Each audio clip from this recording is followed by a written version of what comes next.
రేపే ఎన్నికలు జరుగుతున్నటువంటి జూబ్లీ హిల్స్ స్పెషల్ ఏంటంటే 4,01,000 ఓట్లున్నాయి అక్కడ.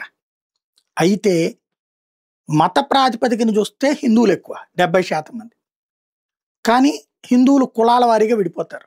అదే ముస్లింలు పోలరైజ్ అయ్యి ఉంటారు అన్నట్టు. అందులో షియాల, సున్నీల, అహ్మదీల మొత్తం ఏదో కలిపితే ముస్లింలు పోలరైజ్డ్గా ఓటేస్తారన్న నమ్మకంతోనే ఓవైసీ మద్దతు తీసుకుని అక్కడ పెట్టుకొచ్చింది. అజారుద్దీన్ మంత్రివర్గంలోకి తీసుకుంది. 1,32,000 మంది ముస్లింలు ఉన్నారు జూబ్లీ హిల్స్ నియోజకవర్గం. మరి మిగతా వాళ్ళందరూ హిందువులే. క్రైస్తవులు 32,000 ఉన్నారు. అంటే వాళ్ళిద్దరూ కలిపితే 1,32,000 ఇది కలిపితే 1,64,000. మిగతా 2,40,000 మంది హిందువులే. హిందువులు క్రిందటిసారి పోలరైజ్ అయ్యారు. అందుకని పార్లమెంట్ ఎన్నికల్లో 2వ స్థానానికి వచ్చింది Bharatiya Janata party. But overall సినారియోలో వచ్చేటప్పటికి అక్కడ హిందువులు కులాల వారీగా విడిపోతున్నారు. ఎస్పెషల్లీ అక్కడ కులాలలో చూస్తే అత్యధిక కులం ఎవరయ్యా ఉంది అంటే కమ్మ సామాజిక వర్గం 32,000. అందుకనినే మాగంటి గోపీనాథ్ లాంటి వాళ్ళు గెలిచింది. ఆ తర్వాత కాపులు 28,000, రెడ్లు 22,000 ఉన్నారు. అలాగే ఎస్సీ మాల 14,000, అదే మాదిగ 14,000, మాల 17,000 ఉన్నారు. అట్లాగే బీసీల్లో వచ్చేటప్పటికి యాదవులు 29,000, ముదిరాజులు 18,000 ఉన్నారు. ఇది అక్కడ ఉన్నటువంటి లెక్క. అంటే దాదాపుగా కమ్మ సామాజిక వర్గం 32,000 ఉంది. యాదవ్ సామాజిక వర్గం అంటే అదే ఎక్కువ ఉంది.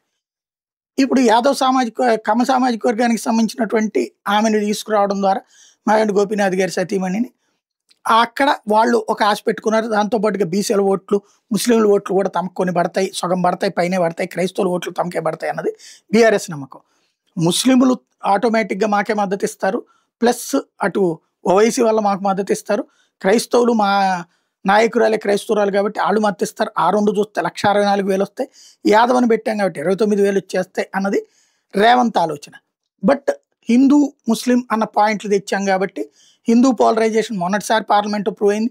ప్లస్ ఇక్కడ ముస్లింలకు ఏకైక పార్టీ కాంగ్రెస్ అని చెప్పడం ద్వారా హిందువులు పోలరైజేషన్ చేసింది అన్నది బీజేపీ నమ్మకం.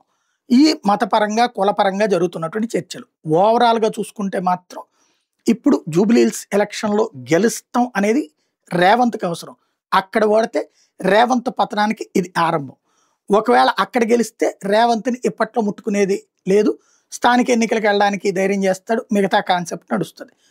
అదే సందర్భంలో అక్కడ బీఆర్ఎస్ గెలిచిందంటే జవసత్వాలు వస్తాయి, ఊపు వస్తుంది.